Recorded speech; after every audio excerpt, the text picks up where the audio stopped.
there were people in our country without land, and they were called squatters in their own land. And if they build houses on the places that they want, they've been demolished. Walang pag-aari at yaman, o ni anman, kundi kakayahang lumikha. Some works as jeepney drivers, tricycle drivers, Karapatan, carpenters,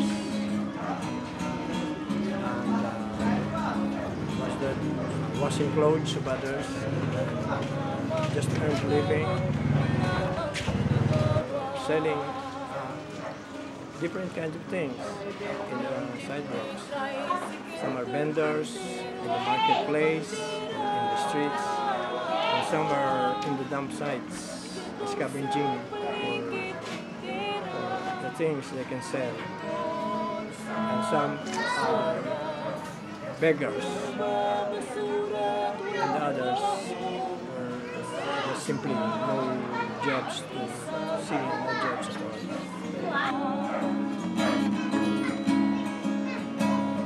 Squatter sa sariling bayan, winawasak ang kabuhayan, hanggat kay tunay na kalayaan sa mga bitrit ganit sa ating lipunan. Their living is so bad, and no social services, and they were victims of the government. They were victims of injustice. Na kabuhayan, kalderong walang laman at sikmurang gumagalaw. Ulang ng serbisyong panlipunan, kadusta-dustang paniniraan, biktima ng kawalang katarungan, usabos na Urban poor stand hand in hand to build the urban poor organizations, to fight for their rights, and then to not only for their rights, but to change the entire society, the entire system of society, the entire system that make this brutal situations we have today.